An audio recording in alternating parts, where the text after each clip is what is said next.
who posted this Reddit post deleted their account. So, enjoy. My friend went missing and we didn't find her body in one piece. Not to sound edgy or anything, but I've had a lot of confrontations with death before.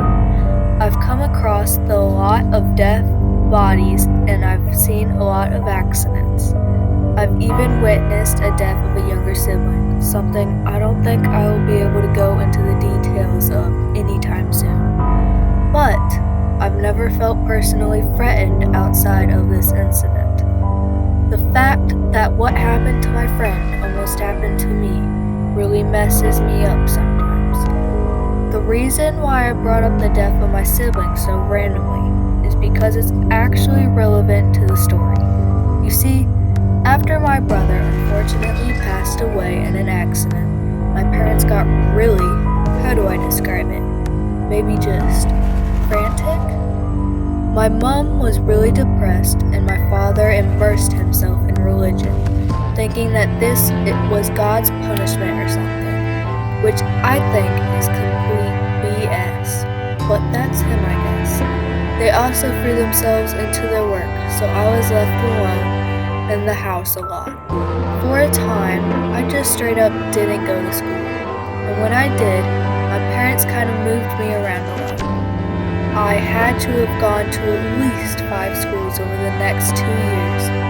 Anyway, in one such school, there was a girl who I would walk part of the way home with and who would appear on my way to school. We'll call her Alice. Alice and I weren't best friends or anything, but we did play together and she came to my birthday party. We also both had busy parents and would often be the last ones to get picked up from school in the afternoon, so we'd play together then too.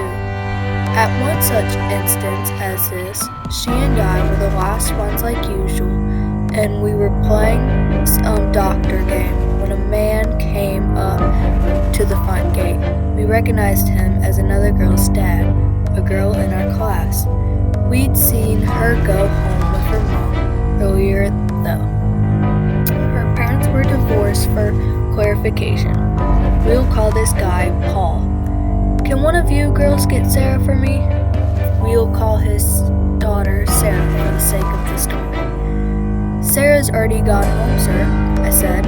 My parents were immigrants, and they told me to always be as polite as possible to avoid any kind of altercations. People were pretty bad back then. That can't be right. It was my turn to take her today. You sure she went with her mom? Yes, sir.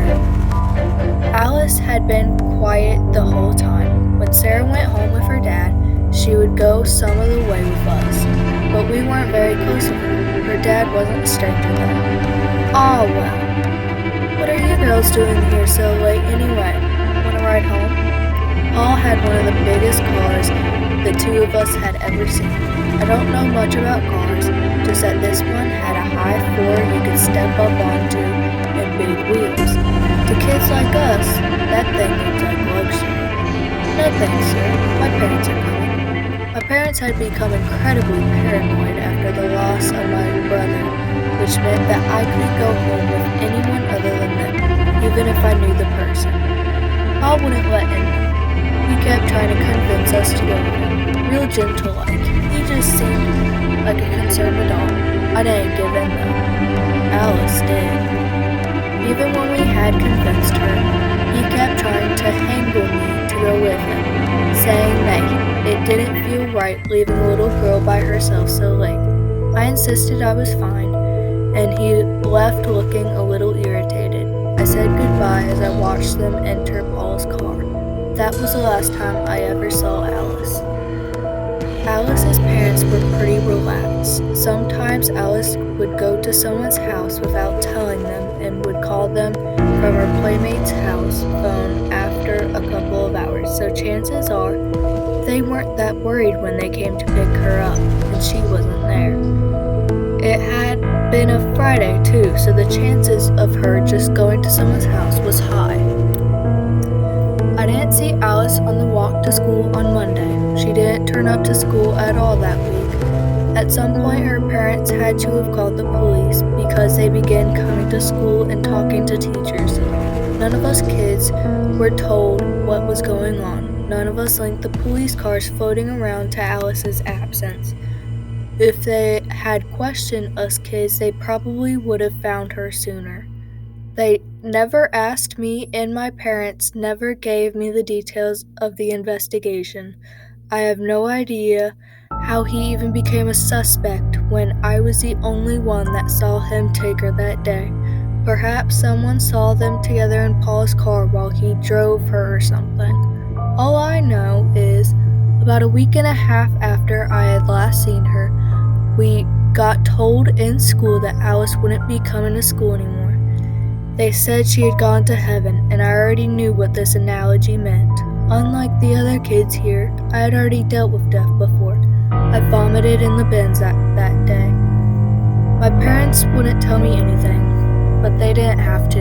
It came up in the news later that day. Apparently, that guy Paul was an effing monster.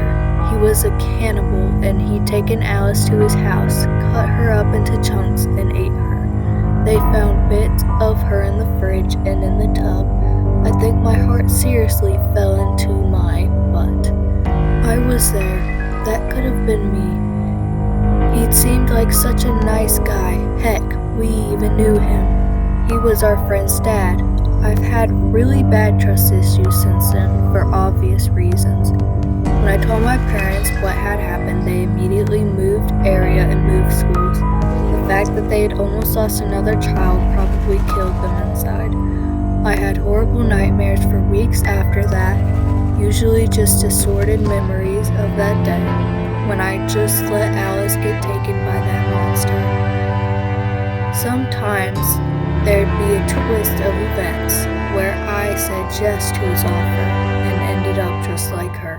I still beat myself up about that fact, that I didn't connect the dots about Alice and those policemen. I mean, it was so effing obvious. Maybe they could have saved her. I don't know.